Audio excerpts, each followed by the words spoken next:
Welcome to মনোবল global academy, the hub of scientific happiness. মনোবল স্ফুরিতক মনীষীদের জীবন থেকে মানুষের জীবনে বিশ্বনন্দিত লেখক মাইকেল এইচ হার্ট কর্তৃক রচিত তার বিশ্ববিখ্যাত বই বিশ্বের শ্রেষ্ঠ 100 মানুষের জীবনীর উপর ধারাবাহিক কন্টেন্ট পরিবেশন আপনাদেরকে অভিনয়। আজকের পর্বে রয়েছে জেমস ক্লার্ক ম্যাক্সওয়েল। 13 জুন 1831 খ্রিস্টাব্দে এডিনবার্গে জন্মগ্রহণ করেন। জেমস ক্লার্ক ছিলেন 19বিংশ শতাব্দীর অন্যতম শ্রেষ্ঠ বিজ্ঞানী। বিদ্যুৎ ও চৌম্বকত্ব সম্পর্কে তার গবেষণা আধুনিক পদার্থবিজ্ঞানের ভিত্তি স্থাপন করে। তাকে প্রায় আইজাক নিউটন ও আলবার্ট আইনস্টাইনের সমকক্ষ হিসেবে বিবেচনা করা হয়।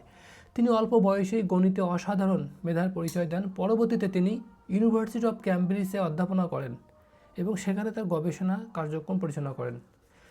প্রধান অবদানসমূহ: তড়িৎ চৌম্বক তত্ত্ব।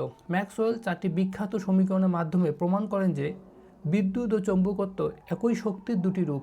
এই সমীকরণগুলো আজ ম্যাক্সওয়েল ইকুয়েশন নামে পরিচিত। তার এই তত্ত্ব থেকেই পরবর্তীতে রেডিও, টেলিভিশন, মোবাইল যোগাযোগ সহ আধুনিক প্রযুক্তির বিকাশ সম্ভব হয়।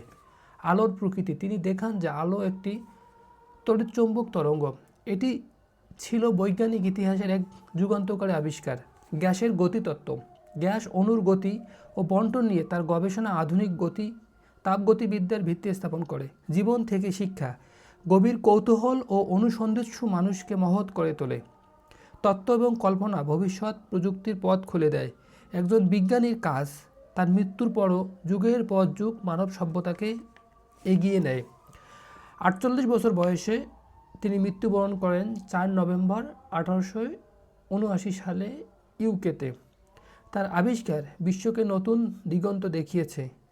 আধুনিক বৈদ্যুতিক এবং যোগাযোগ প্রযুক্তির পেছনে তার তত্ত্বই আসলে পৃথিবীকে বদলে দিয়েছে। সবাইকে অনেক ধন্যবাদ।